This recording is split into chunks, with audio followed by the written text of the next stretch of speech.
मिर्वा मौत। पिछाड़ी में बहुत ही सीनरी देखनी है, तब तो फिर पछतावेंगे भी ना। விலங்குகள் இறக்கும், பின்னால் நீங்கள் நிறைய சீன்றியை பார்ப்பீர்கள், அப்பொழுதுதான் நீங்கள் மிகவும் பச்சாதாபப்படுவீர்கள். हमने यह किया, என்னவென்றால் நாங்கள் இது எல்லாம் செய்திருக்கிறோம் என்று. फिर उनकी सजा भी बहुत कड़ी मिलती है। பிறகு அவங்களுக்கு தண்டனையும் மிகவும் ஸ்ட்ராங்காக கிடைக்கிறது. बाप जो आकर पढ़ाते, उनकी भी इज्जत न रखी तो सजा मिलेंगी सभी से कड़ी। தந்தை வந்து படிப்பை சொல்கிறார், பிறகு அவருக்கும் மரியாதையை வைப்பதில்லை என்றால் பிறகு அவங்களுக்கு மிகவும் பயங்கரமான தண்டனை கிடைக்கும். सभी से कड़ी सजा उनको मिलेंगी जो எல்லாத்தை விட பயங்கரமான தண்டனை யாருக்கு கிடைக்கும் என்றால் विकार में जाते हैं யார் விகாரத்தில் செல்கிறார்கள் மற்றும் या शिव बाबा की बहुत ग्लानि करने निमित्त बनते हैं। சிவபாபாவிற்கு மிகவும் அதிகமாக அவதூறம் செய்வதற்காக நிமித்தமாகிறார்கள், அவர்களுக்கு தான் மிகவும் அதிகமாக தண்டனை கிடைக்கும். कोई भी विकर्म करेंगे तो कड़ी सजा खानी पड़ेगी।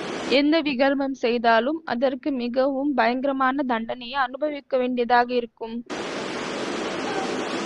क्या करेंगे? என்ன செய்வாங்க? कोई भी विपरीत कर्म करेंगे, என்ன விபரீதமாக செயல்கள் செய்தாலும் जो श्रीमत कर्म करना सिखा रही है, जो बाबा श्रीमत देते हैं कि ऐसे कर्म करो, ஸ்ரீமத் எந்த கர்மங்களை செய்யுங்கள் என்று கற்றுக் கொடுக்கிறது, பாபா எந்த கர்மங்களை செய்யுங்க என்று சொல்கிறார், ऐसे कर्म ना करो, இப்படிப்பட்ட கர்மங்களை செய்யாதீர்கள் என்று சொல்கிறார். श्रीमत देते हैं ना, कर्म कर्म विकर्म की गति समझाते हैं ना। அவர் ஸ்ரீமத்தை கொடுக்கிறார் இல்லையா, கர்மங்கள் அகர்மங்கள் மற்றும் விகர்மங்களுடைய நிலையை புரிய வைக்கிறார் இல்லையா.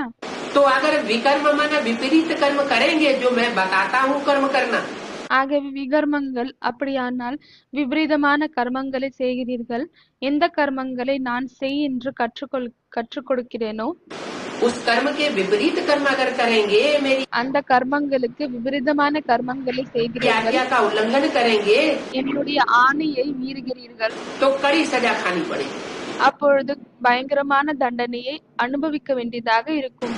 धर्मराज की सजाएं बहुत कड़ी होती है, फिर तुमको वहाँ साक्षात्कार भी होगा। தர்மராஜனுடைய தண்டனைகள் மிகவும் கொடூரமானதாக இருக்கும், பிறகு உங்களுக்கு அங்கு சாட்சாத்காரமும் ஏற்படும். कि देखो तुमको हमने इतना समझाया, फिर भी तुमने ये पाप की। என்னவென்றால் பாருங்க, உங்களுக்கு நான் இவ்வளவெல்லாம் புரிய வைத்தேன், அப்பொழுது கூட நீங்கள் இந்த பாவங்களை செய்திருக்கிறீர்கள் என்று சாட்சாத்காரம் ஏற்படும்.